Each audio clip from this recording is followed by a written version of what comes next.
സാധാരണ ഒരു ജനറൽ ഇപ്പോൾ ഞാൻ ഒരു ടാക്സ് അടച്ചില്ല എന്ന് പറയുകയാണെങ്കിൽ നാളെ അല്ലെങ്കിൽ മറ്റന്നാൾ എൻ്റെ വീട്ടിൽ എന്ത് സംഭവിക്കുന്നതെന്ന് എനിക്ക് മനസ്സിലാക്കുന്നേ ഉള്ളൂ. പക്ഷേ ആ സ്ഥാനത്ത് പുള്ളി ഇപ്പോഴും ഈ അടുത്ത് കള്ളപ്പണം ഒരുപാടുണ്ട് പല രീതിയിൽ. അത് ക്യാഷായിട്ട് മാത്രമല്ല, പല രീതിയിൽ പല സ്ഥലത്ത് കള്ളപ്പണമുണ്ട്.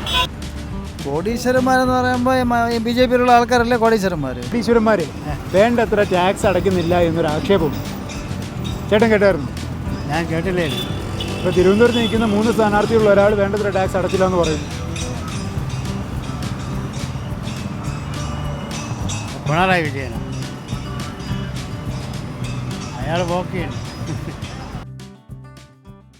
ഞങ്ങളിന്ന് കിഴക്കേക്കോട്ട മുതൽ പാളയം വരെ ഈ ഇലക്ഷന് ഏറ്റവും അധികം ചർച്ച ചെയ്യപ്പെടുന്ന വിഷയം ഏതാണ് എന്ന് സാധാരണക്കാരോട് ചോദിച്ചറിയുകയാണ്. ഏപ്രിൽ 26-ന് തിരുവനന്തപുരം ആരുടെ കൂടെ നിൽക്കും എന്ന് നമുക്കറിയാം. Hello, good afternoon. കോടീശ്വരന്മാർ വേണ്ടത്ര ടാക്സ് അടയ്ക്കുന്നില്ല എന്നൊരു ആക്ഷേപമുണ്ട്. അതെ, അതിനെക്കുറിച്ച് വല്ല അഭിപ്രായമുണ്ടോ? അതിനെക്കുറിച്ച് അഭിപ്രായം ഉണ്ടോ എന്ന് ചോദിച്ചാൽ കോടീശ്വരന്മാർ ഉദ്ദേശിക്കുന്ന ഇപ്പം അതിലേറ്റവും ഒരാളാണെങ്കിൽ വിജയ് മല്യ എന്നൊരാൾ. ഇപ്പം നമ്മളിപ്പോൾ സാധാരണ ഒരു ജനറൽ ഇപ്പോൾ ഞാൻ ഒരു ടാക്സ് അടച്ചില്ല എന്ന് പറയുകയാണെങ്കിൽ നാളെ അല്ലെങ്കിൽ മറ്റന്നാൾ എൻ്റെ വീട്ടിൽ എന്ത് സംഭവിക്കുന്നതെന്ന് എനിക്ക് മനസ്സിലാക്കുന്നേ ഉള്ളൂ. പക്ഷേ ആ സ്ഥാനത്ത് പുള്ളി ഇപ്പോഴും ഈ അടുത്ത് ഒരു കല്യാണം കഴിച്ച് ഒളിവിലാണെന്ന് പറയുന്നത്. പക്ഷേ ഒളിവിൽപ്പെടുന്ന ഒരാളെ ജീവിതമാണോ പുള്ളി നയിക്കുന്നത്? അതാണ് എൻ്റെ ചോദ്യം. അതിപ്പോൾ നമ്മുടെ ഇന്ത്യയിലാണ് ഏറ്റവും കൂടുതൽ. ഇപ്പോൾ എല്ലാവരും ഇപ്പോൾ മറ്റു രാജ്യത്തു നിന്നാണെങ്കിലും അവിടെ എന്തെങ്കിലും ചെയ്തിട്ട് ഇന്ത്യയിലേക്കാണ് വരുന്നത്. കാരണം ഇന്ത്യയിൽ സേഫ് ആണെന്നാണ് അവർ പറയുന്നത്. കാരണം ഇവിടെ വന്നിട്ട് ഇപ്പം ഇവിടെ അവിടെ പോയി ഒളിച്ച് ജീവിക്കുന്ന ഒരാളുടെ ജീവിതമാണ് വിജയ് മല്യ എന്നുള്ള വ്യക്തി ചെയ്യുന്നതെന്ന് എനിക്ക് തോന്നിയിട്ടില്ല. അതുപോലെ തന്നെയാണ് നമ്മുടെ ടോപ്പ് ഇപ്പോൾ കോടീശ്വരന്മാരെന്ന് പറഞ്ഞ് നിൽക്കുന്നത് നമ്മുടെ പല നാട്ടിൽ നിൽക്കുന്ന പലരും അങ്ങനെയാണ് ജീവിക്കുന്നത്. അപ്പോൾ അംബാനി ആണെങ്കിലും ശരി, ആരായാലും ശരി. നമ്മുടെ തിരുവനന്തപുരത്ത് നിൽക്കുന്ന 3 സ്ഥാനാർത്ഥികളിൽ ഒരാൾ അത് ഈ പാർട്ടി ഞാൻ പറയുന്നില്ല, ആ പാർട്ടിയിലുള്ള ഒരാൾ ഏത് സ്ഥാനത്ത് അയാൾ എന്തുമാത്രം സ്വത്ത് അയാൾക്കുണ്ടെന്നും അയാൾ അവിടെ ഏത് മേഖലയിൽ നിന്നാണ് ഈ രാഷ്ട്രീയത്തിലേക്ക് വന്നതെന്നും എല്ലാവർക്കും അറിയാവുന്നതാണ്. തിരുവനന്തപുരം പ്രതികരിക്കണം എന്നാണ് പ്രതീക്ഷിക്കുന്നത്. വോട്ടുണ്ട്. വോട്ട് ചെയ്യുമോ? അയാൾക്ക് 5 ലക്ഷം രൂപയ്ക്ക് മേളിലുണ്ടെങ്കിൽ തീർച്ചയായിട്ടും അയാൾ ടാക്സ് അടക്കേണ്ടി വരില്ലേ. കാശുള്ളവർ ഇനിയും ക്യാഷ് ഉണ്ടാക്കട്ടെ. പാവപ്പെട്ടവർ, അതായത് ഒരു ആവറേജ് ഇൻകം ഉള്ള ഒരു വ്യക്തിയാണെങ്കിൽ, സാലറീഡ് ആണെങ്കിൽ അയാൾക്ക് 5 ലക്ഷം രൂപയ്ക്ക് മേളിലുണ്ടെങ്കിൽ തീർച്ചയായിട്ടും അയാൾ ടാക്സ് അടക്കേണ്ടി വരില്ലേ. അത് ഒരാൾക്ക് ജീവിക്കാനുള്ള എന്താ പറയുക, വളരെ ചെറിയ ഒരു എമൗണ്ടാണ് 5 ലക്ഷം രൂപ നിലവിലത്തെ സാഹചര്യത്തിൽ. അതിൽ നിന്നും ടാക്സ് കൊടുക്കേണ്ട ബുദ്ധിമുട്ട് ഞാൻ അനുഭവിക്കുന്നുണ്ട്, എന്നെപ്പോലെ ഒരുപാട് പേര് അനുഭവിക്കുന്നുണ്ട്. ഒരു അഭിപ്രായം അറിയാൻ വേണ്ടിയിട്ട് വന്നതാണ്. കോടീശ്വരന്മാർ വേണ്ടത്ര ടാക്സ് അടയ്ക്കുന്നില്ല എന്നൊരു ആക്ഷേപമുണ്ട്. അതിനെക്കുറിച്ച് തന്നെ അഭിപ്രായം? അടയ്ക്കുന്നില്ല, അതാണല്ലോ ഇന്ത്യ ഇങ്ങനെ കിടക്കുന്നു അല്ലേ? ഉറപ്പല്ലേ? ആണോ? അതെ, തീർച്ചയായിട്ടും. കള്ളപ്പണം ഒരുപാടുണ്ട് പല രീതിയിൽ. അത് ക്യാഷായിട്ട് മാത്രമല്ല, പല രീതിയിൽ പല സ്ഥലത്ത് കള്ളപ്പണമുണ്ട്. അതുകൊണ്ടാണ് നമ്മളിപ്പോഴും പുരോഗതിയിലോട്ട് വരാത്തത്. എൻ്റെ അഭിപ്രായം മാത്രം. സ്ഥാനാർത്ഥികൾ ടാക്സ് ഇങ്ങനെ കാണിക്കുന്നില്ല ശരിയായിരിക്കും. ഇപ്പോൾ ഇടയ്ക്ക് എന്തോ ഒരു വിവാദം ഉണ്ടായല്ലോ, രാജീവ് ചന്ദ്രശേഖരനെ പറ്റി മറ്റെന്തോ വിവാദം ഉണ്ടായല്ലോ. ആണെന്ന് തോന്നുന്നു. ഞാൻ അധികം പത്രം അങ്ങനെ വായിക്കാറില്ല, ഇവിടെ കണ്ടൊരു ഓർമ്മ. അപ്പോൾ ഇതിനെതിരെ പ്രതികരിക്കൂ? എങ്ങനെ പ്രതികരിക്കണം? അതാണ് എങ്ങനെ പ്രതികരിക്കണം. ഞാൻ ഫേസ്ബുക്കിൽ കണ്ട് കുറിപ്പിടാം, എന്നെ കൊണ്ട് അതേ പറ്റത്തുള്ളൂ. ഞാൻ വെറും സാധാരണക്കാരനാണ്. അല്ലെങ്കിൽ ഇപ്പം നിങ്ങളെ പോലെ ഇങ്ങനെ ചോദിക്കുമ്പോൾ മറുപടി പറയാം, അതേ പറ്റത്തുള്ളൂ. അത് അവർ പൈസ ഉണ്ടാക്കുന്നു, ഒരു ടാക്സ് വെട്ടിക്കുന്ന അവരുടെ ഒരു ഇത്. പക്ഷെ നമ്മൾ ഗവൺമെൻറ്റിന് ടാക്സ് കൊടുക്കണമെന്നാണ് എൻ്റെ ഒരു അഭിപ്രായം. ടാക്സിൻ്റെ കാര്യമല്ലേ ചോദിച്ചത്? അതെ, ഗവൺമെൻറ് ടാക്സ് കൊടുത്താലേ നമുക്ക് റോഡുകളും അങ്ങനെയുള്ള കാര്യങ്ങളൊക്കെ റെഡിയാക്കാൻ പറ്റത്തില്ല. അത് ഗവൺമെൻറ്റിന് പൈസ ഇല്ലല്ലോ. അപ്പം എല്ലാവരും അല്ലല്ലോ, ചിലർ മാത്രമല്ല ഉള്ളൂ, എല്ലാവരും ടാക്സ് കൊടുക്കണമെന്നാണ് എൻ്റെ അഭിപ്രായം. തിരുവനന്തപുരത്ത് നിൽക്കുന്ന 3 സ്ഥാനാർത്ഥികളിൽ ഒരാൾ വേണ്ടത്ര ടാക്സ് അടച്ചില്ല എന്നൊരു ആക്ഷേപമുണ്ട്. എൻ്റെ പൊന്നോ, അതാണ് ഞാൻ പറയുന്നത്. ചേട്ടോ, ഞങ്ങളൊരു അഭിപ്രായ സർവേക്ക് വന്നതാണ്. കോടീശ്വരന്മാർ വേണ്ടത്ര ടാക്സ് അടയ്ക്കുന്നില്ല എന്നൊരു ആക്ഷേപമുണ്ട്. അതിനെക്കുറിച്ച് ചേട്ടൻ്റെ അഭിപ്രായം എന്നാ? കോടീശ്വരന്മാരെന്ന് പറയുമ്പോൾ ബി ജെ പിയിലുള്ള ആൾക്കാരല്ലേ കോടീശ്വരന്മാർ. ബി ജെ പിയിൽ മാത്രമല്ല, കോടീശ്വരന്മാർ എല്ലായിടത്തും ഇല്ല. എല്ലായിടത്തും ഉണ്ടെങ്കിൽ അവരെ നിൽക്കുമ്പോൾ അവർക്കാണ് അതിൻ്റെ മെജോറിറ്റി ഉള്ളത്. അവരാണ് പറയുന്നതെല്ലാം കാര്യങ്ങളൊക്കെ അവർ പറയുന്ന പോലെ നടക്കുകയുള്ളൂ. അവർക്ക് അടയ്ക്കാൻ വേണ്ട ഒന്നും വേണ്ട. അവരുടെ കൂടെ ആയിരിക്കും നമ്മുടെ പ്രധാനമന്ത്രി അടക്കമുള്ള ആൾക്കാർ നിൽക്കുന്നത്. സാധാരണക്കാരൻ ജോലി ചെയ്താൽ അവൻ പാടുപെട്ടാൽ അവനെ ഉള്ളു. അവൻ്റെ വീട്ടിൽ കഞ്ഞി വയ്ക്കണമെന്നുണ്ടെങ്കിൽ അവൻ പോയി പാടുപെടണം. അപ്പോൾ ആട്ടോ ഓട്ടിക്കണമെന്നായാലും വണ്ടി ഓട്ടിക്കണമെന്നായാലും ഏത് മേഖലയെ നോക്കിയിരുന്നാലും ഇവന്മാരെ കൊണ്ടൊന്നും ഒരു പ്രയോജനമില്ലെന്നേ. ഒരു പ്രയോജനവുമില്ല. അയ്യോ, വോട്ട് പ്രതികരിക്കണം. വോട്ട് പ്രതികരിക്കും, അത് പ്രതിഫലിക്കും. പ്രതിഫലിക്കണം. തിരുവനന്തപുരത്തുകാർ പ്രതികരിക്കും. പ്രതികരിക്കും. കോടീശ്വരന്മാർ വേണ്ടത്ര ടാക്സ് അടയ്ക്കുന്നില്ല എന്നാണ് ആക്ഷേപം. എനിക്കറിയില്ല. അറിയത്തില്ല. വോട്ടുണ്ടോ? ഇതെന്തൊന്ന് ചോദിക്കണം. എന്നെ കണ്ടിട്ടൊരു 18 വയസ്സായില്ലെന്ന് തോന്നാം. ഇവിടെ വോട്ടുണ്ടോ തിരുവനന്തപുരത്ത്? വോട്ട് ചെയ്യുവോ? തീർച്ചയായിട്ടും ചെയ്യും. തിരുവനന്തപുരത്ത് ആർക്കാ മുൻതൂക്കം?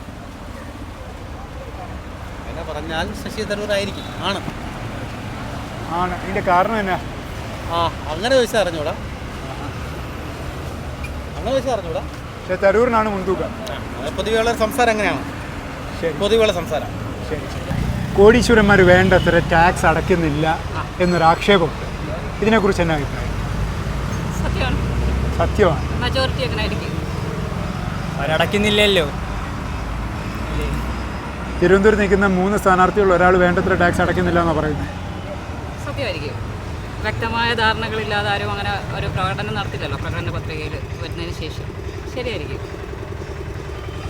തിരുവനന്തപുരം ഇതിനെതിരെ പ്രതികരിക്കുമോ? ഇലക്ഷനിൽ ചിലപ്പോൾ പ്രതികരിച്ചേക്കും.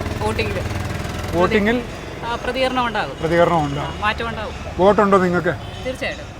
Thank you very much. ഈ കോടീശ്വരന്മാരെ വേണ്ടത്ര ടാക്സ് അടയ്ക്കുന്നില്ല എന്നൊരു ആക്ഷേപമുണ്ട്. ചേട്ടൻ കേട്ടായിരുന്നു? ഞാൻ കേട്ടില്ലേ. ഇപ്പോൾ തിരുവനന്തപുരത്ത് നിൽക്കുന്ന 3 സ്ഥാനാർത്ഥികളിൽ ഒരാൾ വേണ്ടത്ര ടാക്സ് അടച്ചില്ല എന്ന് പറയുന്നു. പിണറായി വിജയൻ അയാൾ പോക്കെയാണ്. ചേട്ടോ, ഗുഡ് ആഫ്റ്റർനൂൺ. ഒരു അഭിപ്രായം അറിയാൻ വന്നതാണ്. കോടീശ്വരന്മാർ വേണ്ടത്ര കാശ് ഇൻകം ടാക്സ് അടയ്ക്കുന്നില്ല എന്നൊരു ആക്ഷേപമുണ്ട്. ഓക്കെ, ഇതിനെക്കുറിച്ച് ചേട്ടൻ്റെ അഭിപ്രായം? എനിക്കൊന്നും പറയാനില്ല. തിരുവനന്തപുരം കോൺടെക്സ്റ്റിൽ 3 സ്ഥാനാർത്ഥികളിൽ ഒരാൾ കഴിഞ്ഞ വർഷം വേണ്ടത്ര ടാക്സ് അടച്ചില്ല എന്നാണ് പറയുന്നത്. ഞാനിങ്ങനെ കേട്ടിരുന്നു, എനിക്കറിയില്ല എന്താണെന്ന്. അറിയത്തില്ല. വോട്ടുണ്ടോ? വോട്ടുണ്ട്. വോട്ട് ചെയ്യുമോ? വോട്ട് ചെയ്യും. ഇതിനെതിരെ പ്രതികരിക്കുമോ? ഇതിനെതിരെ പ്രതികരിക്കുമെന്ന് വെച്ചാൽ yes. Thank you very much. നിഷ്പക്ഷമായിട്ട് പറയുന്നെങ്കിൽ ഞാൻ ഇടതുപക്ഷ പാർട്ടിയാണ്. ഇനി അടുത്തത് വരണമെങ്കിൽ കോൺഗ്രസ്സിൽ തരൂര് തന്നെ വരണം. അത് ഇവിടെ ആയിരുന്നാലും ശരി തന്നെ, കേന്ദ്രത്തിലായിരുന്നാലും ശരി തന്നെ.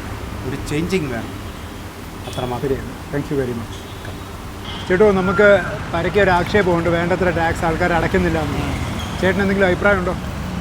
അഭിപ്രായം എന്ന് പറയുമ്പോൾ ഇങ്ങനെ ടാക്സ് മുടക്കാൻ പഠിച്ചുള്ള സാഹചര്യത്തിൽ വരുമ്പോൾ അവർ പല രീതിയിലും പല കണക്കുകളും കാണിക്കും. മറ്റുള്ള വഴിക്ക് ചിലവാക്കുക പൈസ.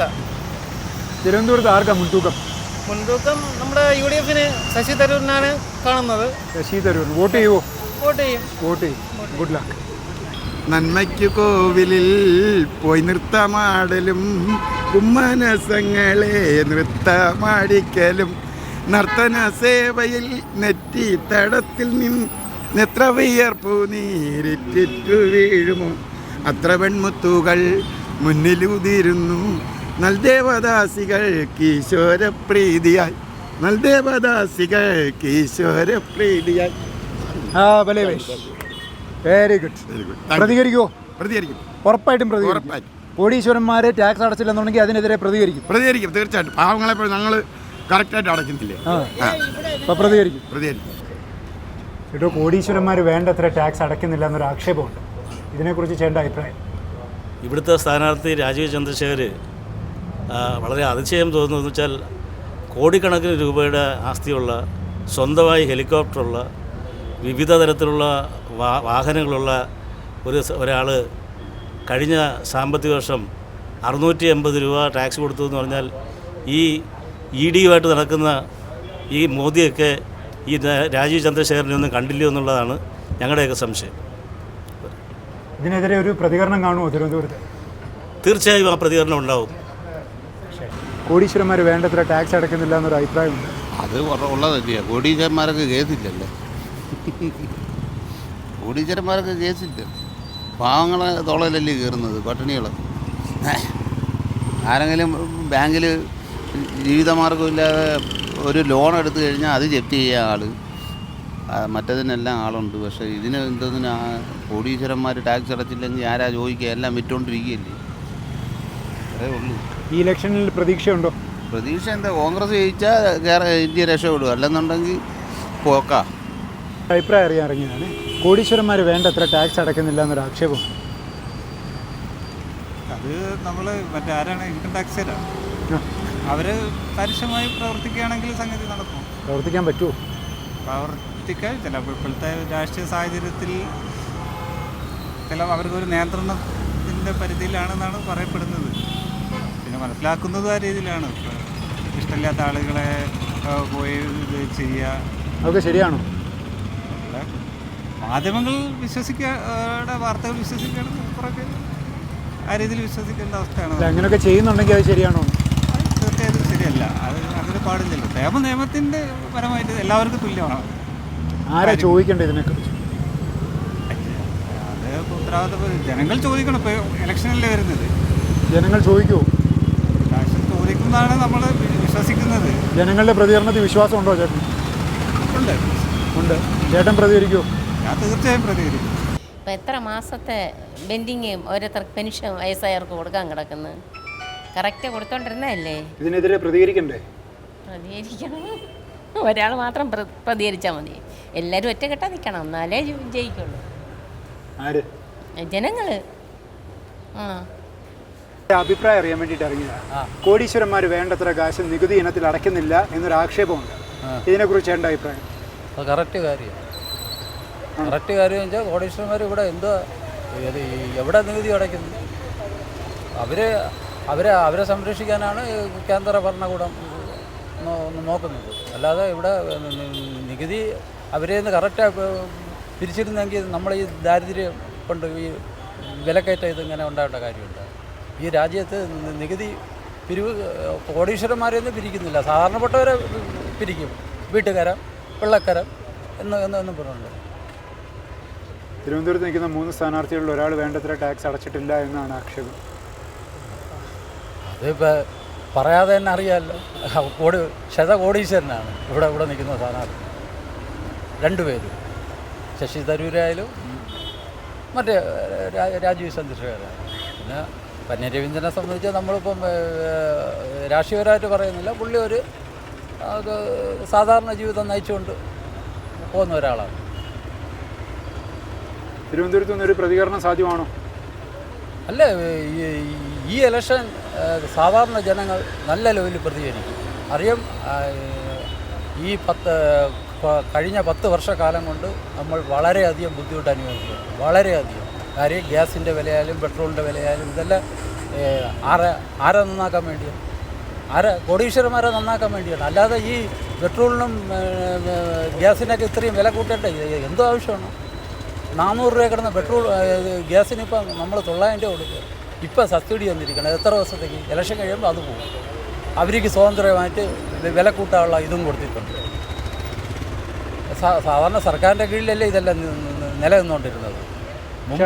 മുമ്പ് സർക്കാർ ഇപ്പോൾ പറയുന്നത് പൈതൃകത്തിൽ നിന്നുകൊണ്ടുള്ള പുരോഗതി എന്നാണ് പറയുന്നത്. ജനങ്ങളെ, സാധാരണപ്പെട്ട ജനങ്ങളെ പിഴിഞ്ഞുകൊണ്ട് ജനങ്ങളുടെ കടയ്ക്കല് കത്തിവെച്ചുകൊണ്ട് എന്തോ പൈതൃകം ഇവിടെ ഉണ്ടാക്കുക. ശതകോടീശ്വരന്മാരെ വളർത്തുവിടുക, അത്രയേ ഉള്ളൂ.